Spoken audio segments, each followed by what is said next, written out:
Well, right now there's a massive search underway for the missing submersible with 5 people on board, lost while exploring the Titanic wreck deep in the North Atlantic Ocean. They have enough oxygen to last until Thursday afternoon our time, so the clock is ticking. The vessel was designed with a 96-hour sustainment capability if there was an emergency on board. And so we're using that time, making the best use of every moment of that time to locate the vessel. The 5 people on board: a British billionaire, a French diving expert, a Pakistani businessman and his son, and the founder of the sub-company Ocean Gate Expeditions, Stockton Rush. Taking a completely new approach to the sub design, and it's all run with this game controller and these touch screens. So if you want to go forward, you press forward. If you want to go back, you go back, turn left, turn right, go down, go up. And it's Bluetooth, so I can hand it to anybody. And it's meant for a 16-year-old to throw it around, and super durable. We keep a couple of spares on board just in case. Contact was lost about 1 hour 45 minutes into the dive, on its way to the wreck of the Titanic, which sits at a depth of almost 4,000 metres. Director James Cameron has logged dozens of dives down to the Titanic in a similar sized sub. But he's also been much deeper, 11 kilometres to the deepest point of the ocean, the Mariana Trench. I was lucky enough to meet him on that expedition in 2012. You're in a place that's so remote, nobody can come and help you. I mean, if I got into trouble in Earth orbit, we could always ask the Russians to come and help us, or even the Chinese. There's no help where we went with this vehicle. His dive would not have been possible if it wasn't for an Aussie, Ron Allam. A TV technician by trade, Ron built the sub for James Cameron, much of it in his garage in Sydney. The challenge for Ron, designing something that could withstand the enormous pressure so far beneath the surface and return the filmmaker safely.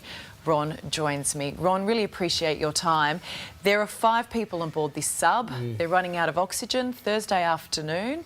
How much hope do you have that they'll be rescued? I really would like to see a positive outcome. Submersibles are designed with quite a few safety features. They have fail-safe systems, and hopefully, say they have lost power, that one of these fail-safe systems will drop a weight, and hopefully the sub will ascend at some stage. Well, just take me through this, because at this point, obviously, we have no idea what's happened, but you understand this more than most. You are vulnerable when you're so deep in the ocean. What are some of the things that may have gone wrong? Well, let's hope it's not an engineering problem. If the hull were to collapse, that is catastrophic. Hopefully that the engineering has been done properly, the materials are sound, and that the hull will stay intact. That would have been the worst case, that there would be a collapse of the pressure hull. That's worst case scenario. Say it was an electrical fault, and that's something that's being speculated. Obviously, no one knows for sure at the moment. What would they be experiencing now? Would it be pitch black? Inside the submersible on the bottom of the ocean is about 2 degrees C, so without power the sub will start to get colder. They'll be consuming their oxygen. They have carbon dioxide scrubbers, which will remove the carbon dioxide from that atmosphere. So apart from getting cold, and hopefully they have some warm clothing, sleeping bags. We certainly carry sleeping bags in Deep Sea Challenger. Should you be stuck without power and have to wait for a rescue, just hoping that it is just purely a battery outage.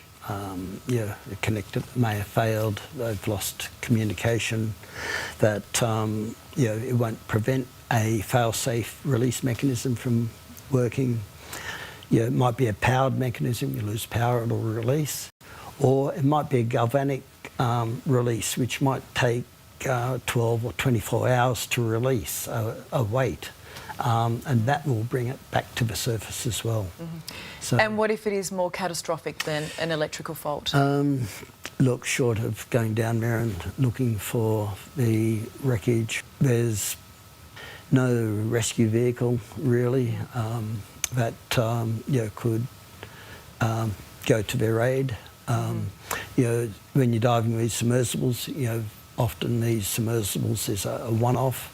It's the only vehicle can get to the depths. So if it's on the bottom of the ocean right now, there is no chance of the 5 people on board being rescued by Thursday afternoon? If it's still on the bottom of the ocean, how can I say this, and it's collapsed, they would be no longer. But usually if a pressure vessel were to collapse, it is fairly catastrophic. It's over in an instant. What would tend to happen is that the pressure hull there is like a geometric shape, a cylinder or a sphere, but inherently strong while they are a sphere or a cylinder. But as soon as they go out of round, bang, the thing's going to collapse, like a tin can. How do we not know where this thing is? We can put a tracker on our kids. Surely we can keep tabs on a sub. Yeah, look, there are location devices and they should be able to keep track. Deep Sea Challenger had an AIS system. Once the sub surfaced, it became a registered ship on a chart, and other shipping in the area would see it would come up as an AIS signal on their radar. The fact that we don't know where it is, does that suggest to you that it is somewhere under the ocean? Yeah, if it hasn't been located on the surface at this stage, it's saying they could be just waiting time for a release mechanism to act. If it had made its way to the surface somewhere, could they then get out of that sub, let the fresh air in? There may be reports that the hatch is actually bolted from the outside. If you were to open the hatch of a submersible on the surface, it would probably flood and go straight to the bottom. You'd want to get out really quick. What you're saying is, I mean, there is a chance that this thing is on the surface, that the people inside can see the ocean, but don't have access to fresh air. Yeah, if they are on the surface, at least the surface ocean temperature is a little bit warmer than 2 degrees, which would be at the bottom of the ocean. So they'll still be starting to feel cold, particularly without power. So yeah, just hopefully that they do have warm clothing and sleeping bags to climb into. Look, the sub is roughly the size of a minivan, and I remember you showing me how to get in and out of your sub at that time. I mean, it was tiny, I could barely fit, and I remember thinking how uncomfortable would James Cameron be inside this. You didn't build it for comfort, did you? Ours is certainly not built for comfort. Ours is more the size of a small freezer. It would be as cold as a freezer on a dive, but no, it wasn't built for comfort. Built for safety? It was built for safety. How do you rate the achievement of getting James Cameron to the bottom of the Mariana Trench, the deepest point of the ocean, and how much pressure did you feel? This is one of the world's most famous people. Yeah. The pressure at that depth is immense. The pressure on me, was also, quite immense. I think even greater, I would argue. James was, a fairly, hard taskmaster, I guess. That he liked, ticking boxes, making sure things were safe. He would often conduct meetings with the team, and he would be arguing for hours about a stainless steel washer versus a titanium washer. We wanted a safe sub. He wanted to come back. Yeah. It's obviously dangerous. Should this be something available to tourists? As saying, if the engineering has been done correctly, there should not be any danger. So, you do sometimes accept, a small risk, knowing that, these are backed up, by training, experience, or, some sort of contingency. So Stockton Rush, who is the founder of the company, he's obviously on the sub, so he's missing right now. He's talked about it being piloted by a video game controller, that the lighting inside was purchased from a camping store. And he also said this: there's a limit. At some point, safety is a pure waste. He acknowledged the risk with this type of adventure and he added this, Yeah. I think I can do this just as safely by breaking the rules. What do you think of that? It's a bit of an unusual statement, I think. I just hope people get out of it okay. Hopefully that if it's missing, it's going to be a time release, and I'm just waiting for that news. Mm-hmm.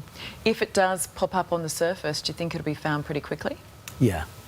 No, I think I'd have to get a ship to it. I'm sure there's ships standing by that could put a line onto that sub to keep it on the surface. Well, look, let's hope that there is some really good news between now and Thursday afternoon and that they all return safely. Yeah, I'm looking forward to a positive outcome.